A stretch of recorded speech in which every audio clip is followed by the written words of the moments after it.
अध्यक्ष बनाया है को आमंत्रित करती हूँ।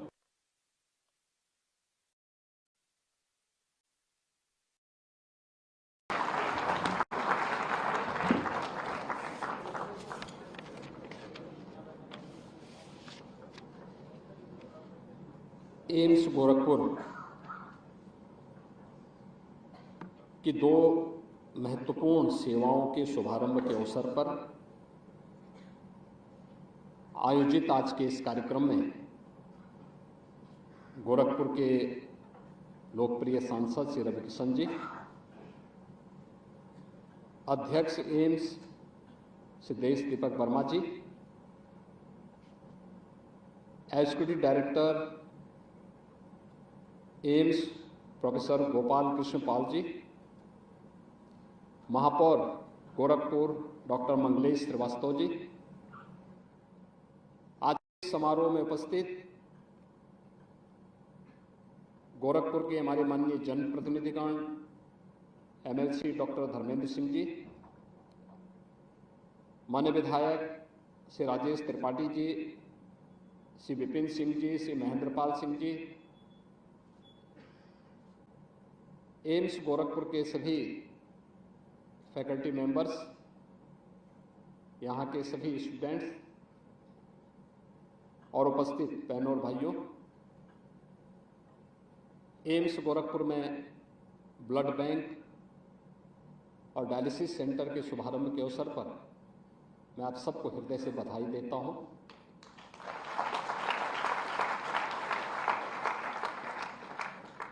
वास्तव में ब्लड बैंक किसी भी मेडिकल संस्थान की एक आत्मा कही जा सकती है और आज के संदर्भ में इसके बगैर वहाँ की व्यवस्था का सुचारू रूप से संचालन होना अत्यंत चुनौतीपूर्ण है।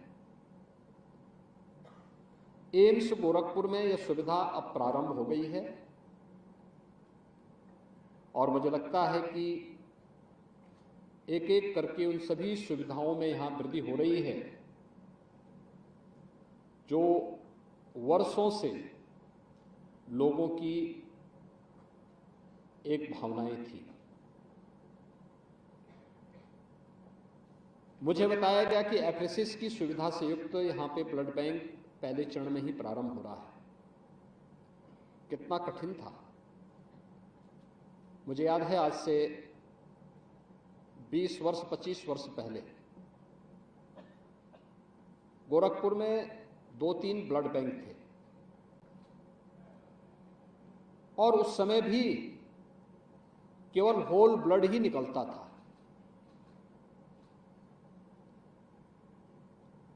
मेडिकल के क्षेत्र में मुझे एक लंबे समय तक नज़दीक से कार्य को देखने का अवसर प्राप्त हुआ।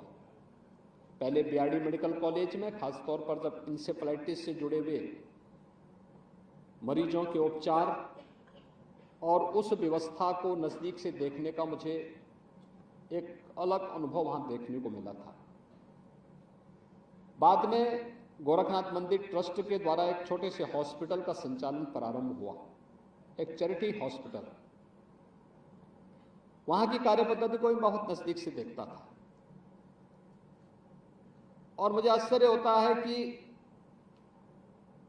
उस समय गोरखपुर में आईसीयू नहीं थे, ब्लड बैंक थे, लेकिन ब्लड बैंक में उस क्वालिटी नहीं दे पाते थे। 2007 में पहला ब्लड सेपरेटर यूनिट मैंने ट्रस्ट की तरफ से, गोरखनाथ मंदिर ट्रस्ट की तरफ से गोरखनाथ मंदिर की गोरखनाथ चिकित्सालय में स्थापित करवाया। उस समय जब हम लोग भारत सरकार के ड्रग कंट्रोलर से इसके बारे में बात करते थे तो चौंकते थे कि क्या अच्छा ये सुविधा वहां पे दे रहे हैं।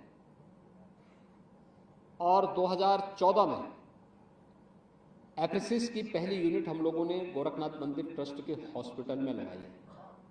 आप देखें हम तकनीकी दृष्टि से कितने हम लोग पीछे हैं। 10 वर्ष पहले जो सुविधा हम लोग पहले दे चुके हैं, आज हम लोग उसको आज स्थापित कर रहे हैं। एक व्यक्ति की एक यूनिट ब्लड में 4 लोग लाभान्वित हो सकते हैं। और अब तो अगर किसी को प्लेटलेट्स की आवश्यकता है तो बाकी होल ब्लड की आवश्यकता ही नहीं। अगर हमने तकनीक का उपयोग बेहतर किया है और आज के अनुरूप हम कार्य करते हैं तो बहुत सारे लोगों की जान को हम बचा सकते हैं और तब किसी रवि किशन के साथ जबरन नहीं करना पड़ेगा।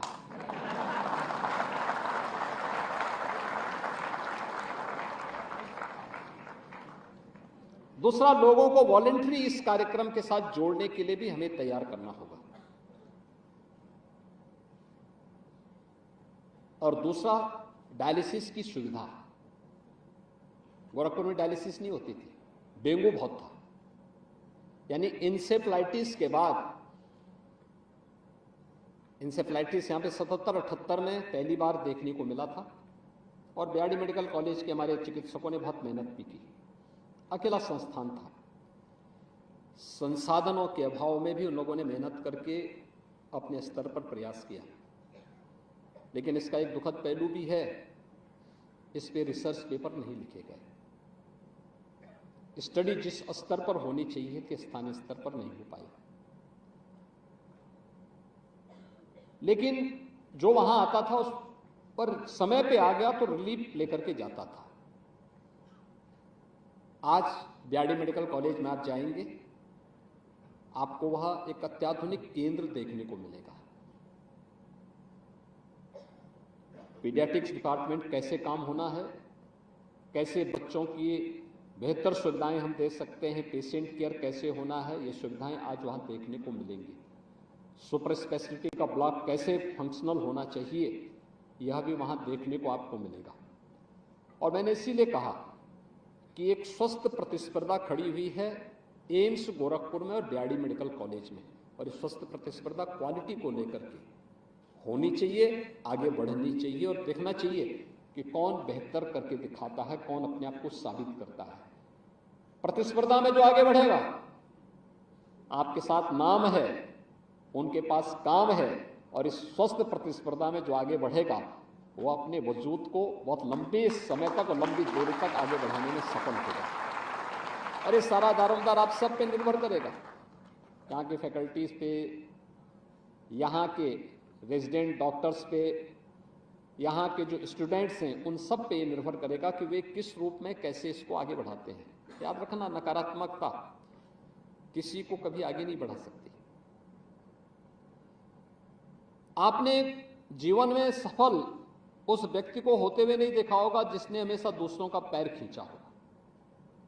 अगर दूसरों का पैर खींचने का आदी होगा तो एक दिन उसका पैर भी कोई खींच करके बाहर फेंक देगा। नकारात्मकता व्यक्ति को पीछे धकेलती है और सकारात्मकता व्यक्ति को हमेशा आगे बढ़ाने के लिए प्रेरित करती है। वो न केवल आगे बढ़ता है बल्कि ढेर सारे लोगों के लिए प्रेरणा का केंद्र बन सकता है। एक डॉक्टर को भी इसी रूप में अपने आप को स्थापित करना है। अगर डॉक्टर नकारात्मक थिंकिंग का होगा, नेगेटिव विचारों का होगा, वह पेशेंट को कभी क्योर नहीं कर सकता, कभी नहीं कर सकता। आपके पास तो तब आ रहा है पेशेंट जब वह हर जगह से थक हाक करता। आपके पास ऐसा नहीं कि सीधे घर से उठ के चला रहा है। आपके पास आने के पहले वो कुछ लोगों को दिखा चुका होता है, लोगों के जवाब को सुन चुका होता है। जब उसको कोई व्यक्ति गांव में या उसके जनपद में कहता तुम्हारी बीमारी गंभीर है, तुम बीमार हो, तुम्हारा ठीक होना कठिन है, और तब वो आपके पास आता है। अगर आप उसको प्यार से कह दें भाई देखो तुम्हारी बीमारी नहीं है कुछ, तुमसे एकदम ठीक हो सकते हो, आधी बीमारी उसको वहीं पे समाप्त हो जाएगी। और फिर आपने उपचार प्रारंभ किया तो आधी उससे कुल 25% बीमारी बच जाएगी। आप उपचार शुरू करिए, 25% बीमारी भी दूर हो जाएगी।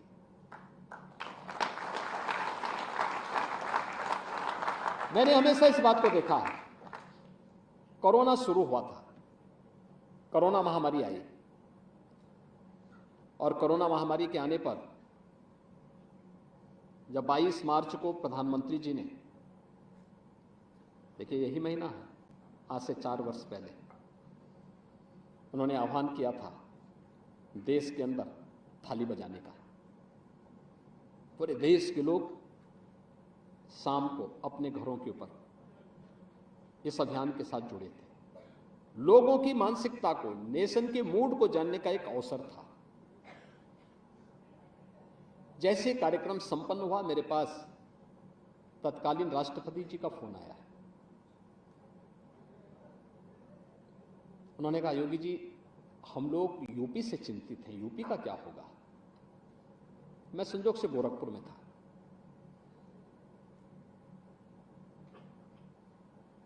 मैंने कहा ऐसा कोई दिक्कत नहीं, जैसे देश अपनी लड़ाई लड़ेगा वैसे उत्तर प्रदेश भी अपनी लड़ाई को लड़ लेगा।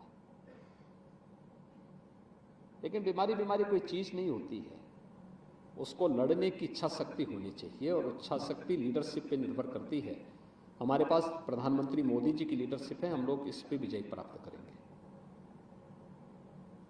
उन्होंने कहा नहीं, हम लोग चिंतित हैं, कैसे 22 से 24 करोड़ की आबादी को कैसे संभालेंगे आप।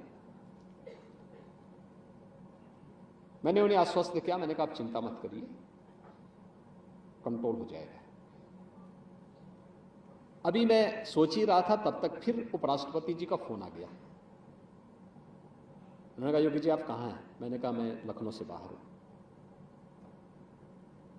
कहा कि आपको इस कोविड-19 के बारे में जानकारी है। मैंने कहा जानकारी नहीं है, लेकिन मैंने सुना है। कहा हम लोग चिंतित हैं यूपी से, यूपी के बारे में क्या होगा, इतनी बड़ी आबादी का क्या होगा, कैसे संभलेगा। मैंने कहा चिंता मत करिए, उत्तर प्रदेश संभल लेगा। और प्रधानमंत्री मोदी जी की लीडरशिप थी, एक टीम वर्क। जैसे ही लॉकडाउन हुआ, 25 मार्च को लॉकडाउन देश के अंदर लागू हुआ, मैंने 25 की मॉर्निंग में ही 11 बजे अपनी बैठक प्रारंभ की और टीम 11 का गठन किया। टीम 11 का मतलब अंतर विभागीय समन्वय का शासन की एक टीम जो इस पे कार्य करेगी, मुझे रिपोर्टिंग करेगी और राज्य भर में इस कार्यक्रम को उसी टीम 11 के अंतर्गत काम करना है। ए, बी, सी अलग अलग कैटेगरी उसकी तय कर दी गई। एक टीम में अगर कोई व्यक्ति कहीं इस बीमारी की चपेट में आया तो वह टीम का कार्य बाधक नहीं होना चाहिए। और अलग अलग क्रम में हमने आगे बढ़ाना प्रारंभ किया। पीएम साहब ने जब मुझसे पूछा कि आप लोगों की प्लानिंग क्या है, मैंने कहा हमारी प्लानिंग है, हम लोग किस ढंग से इसको लागू कर चुके हैं। उन्होंने फिर मॉडल मांगा, मैंने उनको बताया कि हमने ऐसे ऐसे किया। फिर उन्होंने देश में उसको सर्कुलेट कराया कि भाई यूपी अगर टीम 11 गठित कर सकता, आप लोग क्यों नहीं गठित कर सकते। अंतर विभागीय समन्वय बहुत मायने था।